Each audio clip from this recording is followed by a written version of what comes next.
All right, guys, so this video, I simply want to revisit those last two videos, the one that is all about that bass and the one that talks about inversions, all right? Why? Because those two things alone, guys, will take you from sounding like a newbie or a beginner to a more intermediate or even advanced player.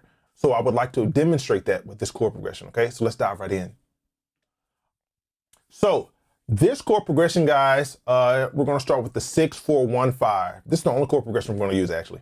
So in the key of C, the 6 is A minor, the 4 is F major, the 1 is C major, and then the 5 is G major, okay? Again, you're going to hear that progression in so many different pop songs or country songs, gospel songs even, all right? But this is a common chord progression, right? Noted by the title, all right? This is a common chord progression. And so to make it not sound as elementary and make it sound more advanced, you need to start implementing the chord inversions that I showed you, as well as the different ways to play the bass in your left hand, all right, with these chords. All right, so let me demonstrate. A minor, okay? That sounds good. Now I'm using it in the most simplest form. I'm playing the A minor chord as root position, and then I'm playing the A as a single note in the bass, all right? But what I'm gonna do is I'm gonna play that A minor as second inversion. So I'm gonna play it E, A, C. And then in my left hand, I'm gonna use that 1-5-3 bass voicing I showed you in the previous video. So again, A, that's my 1, the 5, E, and then the 3 would be the C. All right. So again,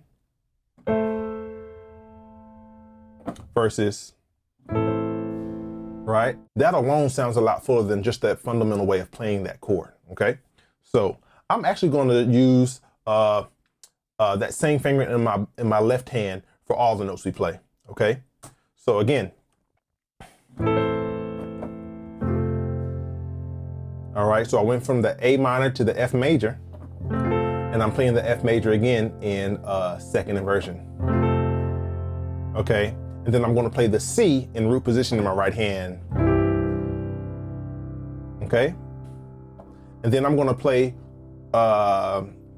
root fifth in my left hand, and then I'm going to play the G major in first inversion in my right hand. So again,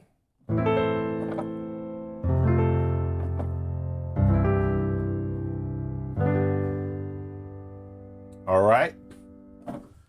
So let's try playing it a different way.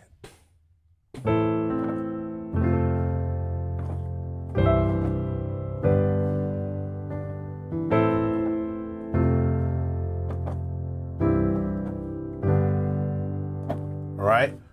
I can also arpeggiate in my right hand, okay, to add more dimension to this.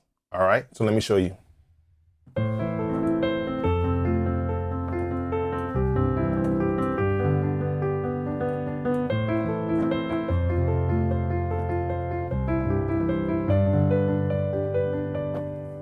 Right?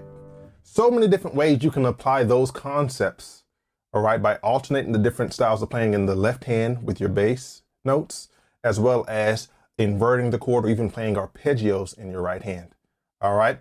There's also another secret sauce I'd like to show you. Give me 1 second. You might be wondering, okay, I get all the bass hand stuff, I can do that, I can play the right hand stuff, I got the inversions, I got the arpeggios, I get it. But my notes aren't sustaining like yours are. When I get off of the chord, it jumps to the next one, right? And the notes don't linger long enough to allow my chord progression to sound more cohesive. Well, that's because you don't have one of these. You do not have a sustain pedal.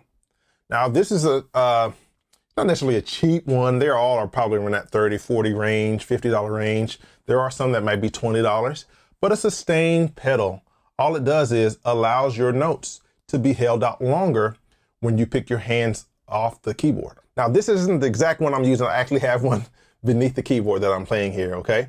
Let me change so you can see it, the keyboard anyway. So I actually have one beneath the keyboard that I'm playing. This is a different one, all right?